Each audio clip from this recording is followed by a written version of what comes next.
এ রাজ্যে যারা জঙ্গি কার্যকলাপ ঘটাচ্ছে তারা অনুপ্রবেশকারী। বাংলাদেশ থেকে এদেশে যারা নির্যাতিত হয়ে এদেশে হিন্দুরা আসছেন তারা শরণার্থী হিসেবে আমন্ত্রিত জানানো উচিত। এ বিষয়ে কেন্দ্রীয় স্বরাষ্ট্রমন্ত্রীর সঙ্গে কথা বলবেন। শুক্রবার দুপুরে সাগরদিঘি থানার মণিগ্রাম আদিবাসী পাড়ায় ভারত সেবা সংঘের একটি স্কুলের উদ্বোধনী অনুষ্ঠানে এসে মন্তব্য করলেন পদ্মশ্রী পুরস্কারপ্রাপ্ত প্রদীপ্তানন্দ মহারাজ ওরফে কার্তিক। এদিন তিনি বাংলাদেশের সাম্প্রতিক পরিস্থিতি ও বহরমপুরের প্রাক্তন সাংসদ অধীর চৌধুরী ও তৃণমূল কংগ্রেসের বিধায়ক হুমায়ুন কবিরকে তীব্র ভাষায় আক্রমণ করেন তিনি। এদিন কার্তিক মহারাজ বলেন, মালদা দিনাজপুর চলে যাবে, তখন তিনি বললেন না, তখন তিনি জানতেন না। তখন তিনি বলছেন যে একজন এনআরসিতে একজনকে তাড়িয়ে দিয়ে নরেন্দ্র মোদীর বাপ পারবে না, তখন তিনি চিৎকার করলেন পার্লামেন্টে। এখন এসে আমাদেরকে বলছেন যে মুর্শিদাবাদ, মালদা, দিনাজপুর চলে যাবে। এই মুহূর্তে তখন তিনি এই কথা বললেন। এখন এই কথা আমরা এই তো বললাম যে খুব দুঃখজনক যে আজকে আমরা এত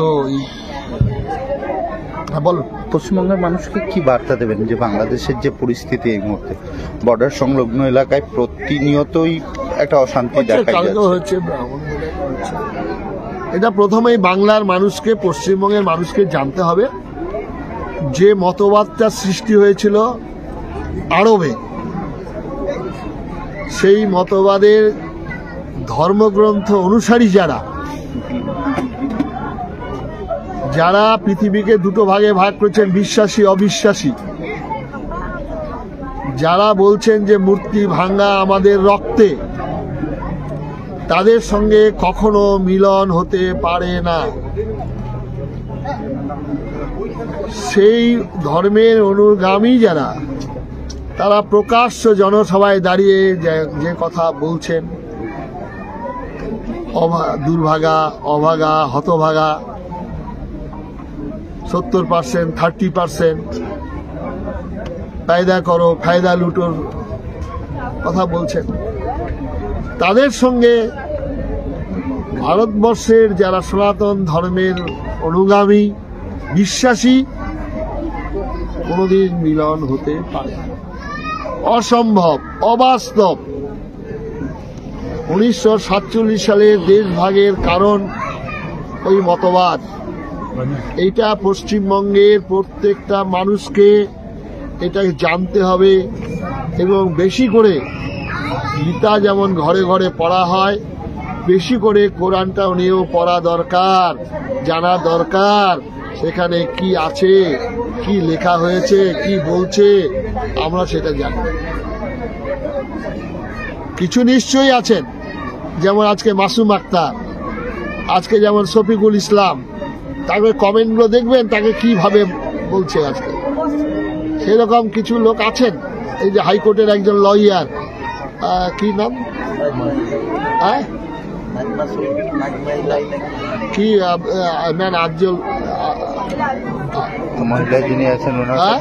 মহিলা যিনি আছেন ভাবে বক্তব্য রাখছেন এবং বলছেন যে আমাদের পূর্বপুরুষরা এই যে দ্বিজাতি তত্ত্বের বিভাজনে আমরা যাইনি, ভারতবর্ষে ছিলাম, আমাদের সৌভাগ্য, ভারতবর্ষে ছিলাম আমরা বলে আজকে বেঁচে আছি। যাক না আজকে সেখানে ফলার না, পাঠিয়ে দেয় না ওখানে যারা বলবেন এই কথা। মার্চে তো আপনি দিল্লি যাচ্ছেন, মার্চে দিল্লি তো যোগাযোগ হয়ে গেছে, কথাবার্তা। প্রধানমন্ত্রীর সাথে কি দেখা করছেন? নিশ্চয়ই দেখা করবো এবং স্বরাষ্ট্রমন্ত্রীর সঙ্গে কথা হয়েছে, পিএর সঙ্গে তারিখ নেবেন বাংলাদেশের ব্যাপারটা নিয়ে যাওয়া। কারণ এখন আমাদের পশ্চিমবঙ্গের মানুষরা যেটা বলছেন, অনেক রাজনৈতিক দলও এটা বিরোধিতা করছেন, কিন্তু আমি বলবো এটা বিরোধিতা করার কোনো প্রশ্নই নেই। আজকে তারা ধর্মীয় কারণে, দেশটা যখন বিভাজন হয়েছিল তখন জওহরলাল নেহরু তাদের প্রতিশ্রুতি দিয়েছিলেন, ইন্দিরা গান্ধী প্রতিশ্রুতি দিয়েছিলেন, রাজীব গান্ধী প্রতিশ্রুতি দিয়েছিলেন, যেদিনই আসবেন তারা ভারতবর্ষ সাদরে তাদেরকে গ্রহণ করবেন, জায়গা দেবেন। তারা অনুপ্রবেশকারী নয়, তারা হচ্ছে শরণার্থী হিসাবে আসছেন, তাদের আশ্রয় দেওয়া আমাদের কর্তব্য। ভারত সরকারের বর্ডারে তাদের সিল করে রাখা হয়েছে, তারা সেখানে মারা যাচ্ছেন, সেখানে অনাহারে রয়েছেন, এটা ভারত সরকারের কর্তব্য। আজকে যারা অনুপ্রবেশ ঘটিয়ে যারা জঙ্গি ঘটাচ্ছেন, জঙ্গি আন্দোলন করছেন, জঙ্গি ঘটছে, তারা অনুপ্রবেশকারী। তারা নানাভাবে সেখানে সংখ্যাগরিষ্ঠতা বজায় রেখে সেই জায়গায় তারা তাদের মতবাদটাকে প্রচার করে তাদের জন্য আবার একটা পবিত্র ভূমির আদায় করার জন্য তারা ব্যস্ত হয়ে গেছে।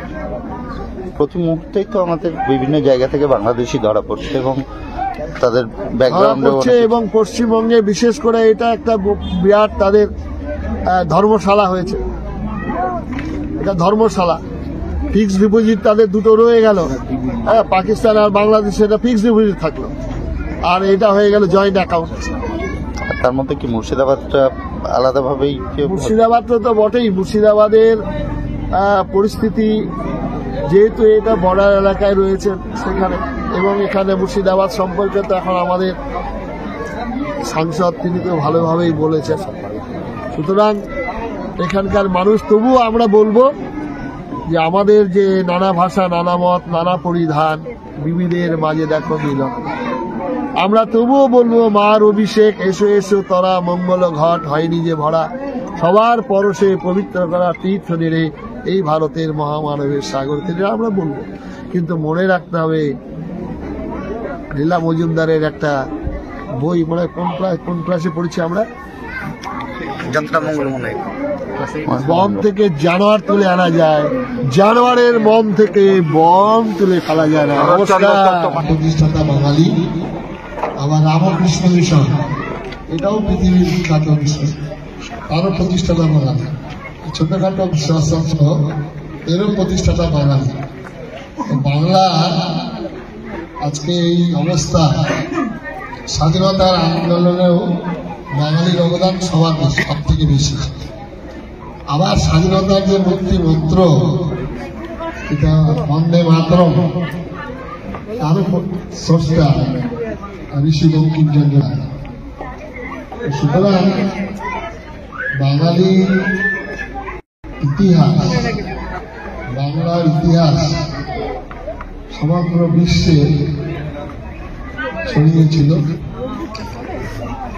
যে কোনো কারণেই হোক, আজকে খুব দূরদূর পার্শ্ববর্তী বাংলা, সেখানেই চিন্ময় দাস প্রভু, যেটা বাংলাদেশে যেসব মহাপুরুষরা জন্মগ্রহণ করেছিলেন, তারা প্রথম থেকে চেষ্টা করেছিলেন যে আমাদের ভেদাভেদ ভুলে, আমাদের মধ্যে এত ভেদাভেদ যে হারি রুচি নাটক গম, ব্রাহ্মণ ক্ষত্রিয় বৈশ্য শূদ্র, এই ভেদাভেদটা আমাদের বিরাট ক্ষতি করছে।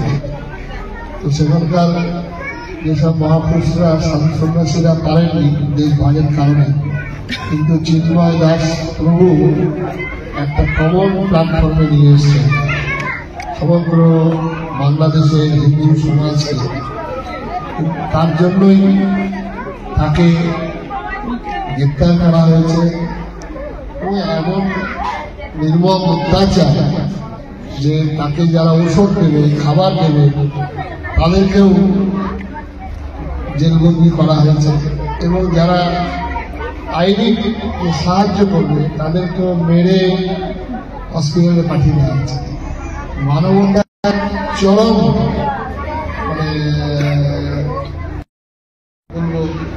নিদর্শন, এত জঘন্য, এটা কল্পনা করা যায় না। একটা মানুষ মানুষের জন্য যে একটা মানবিকতা, সেটাও নেই। সুতরাং আজকে এটা চিন্তা করতে হবে যে পৃথিবীকে দুটো ভাগে ভাগ করেছে, বিশ্বাসী অবিশ্বাসী।